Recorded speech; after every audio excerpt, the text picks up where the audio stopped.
these stressful events from outside.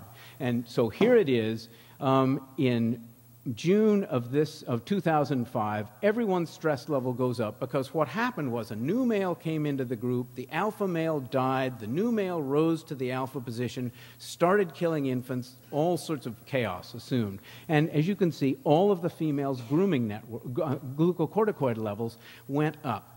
And the question is, how do females respond to a stressor like this? And they respond, in fact, by changing their relationships with others, changing their relationships with males, and changing their relationships with other females. So the first thing that these females do, particularly the ones with young infants, is that in response to male immigration and infanticide, lactating females with infants form friendships with adult males. And the male helps look after the infant, helps protect the infant, helps defend against infanticide. But interestingly enough, the friendships make a big difference in terms of stress.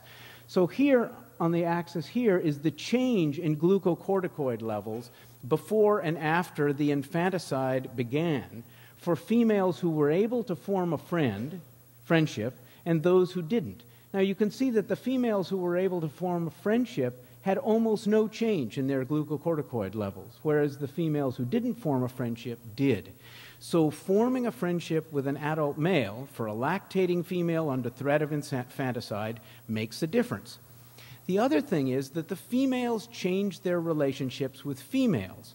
You'll remember that, that I said that under calm conditions, the females who have the lowest glucocorticoids, that experience the less stress, are those with a focused grooming network.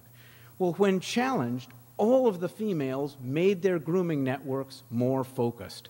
So here's, again, differences in grooming diversity, and the zero line is there is no change. And what you can see is both low-risk females, they didn't have infants, and high-risk females with infants lowered their grooming diversity. They fell back on a few close friends in response to this stressor from outside. So this is really interesting evidence and supporting, again, the idea that a few close friends are better than a lot of acquaintances.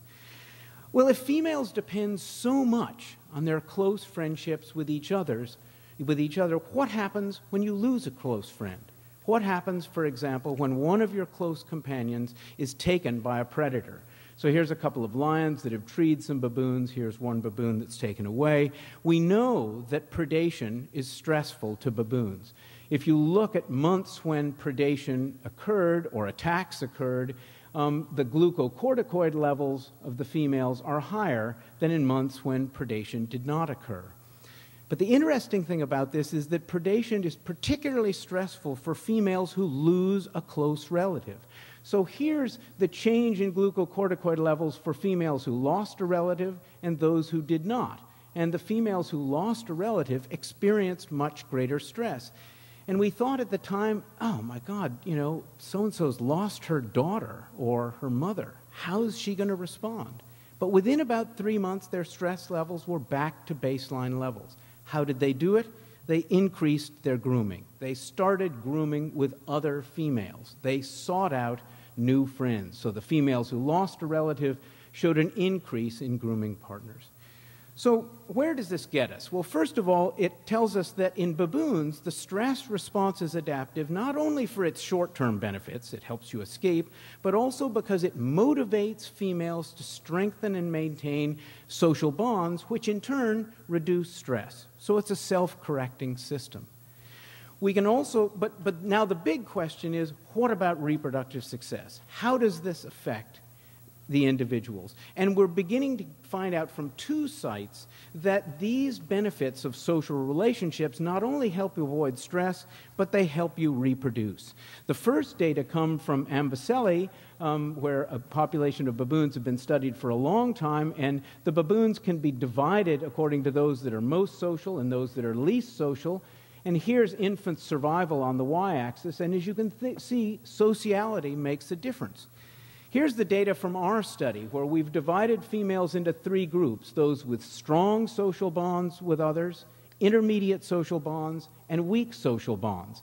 And here, over a 15-year period, is infant survivalship.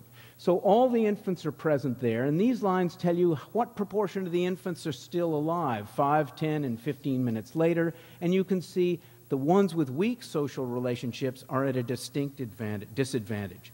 So social skills are adaptive. Females use their knowledge of other individuals' relationships to manage social interactions, and those who have stronger social bonds experience higher infant survival.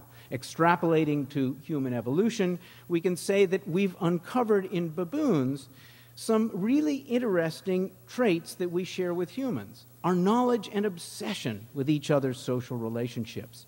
The causes of stress, in baboons as in humans, it's unpredictable, uncontrollable events.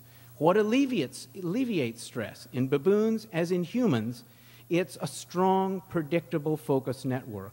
So we have the evolutionarily ancient trait that we share with probably all primates, the reproductive and survival benefits of strong social bonds. Thank you.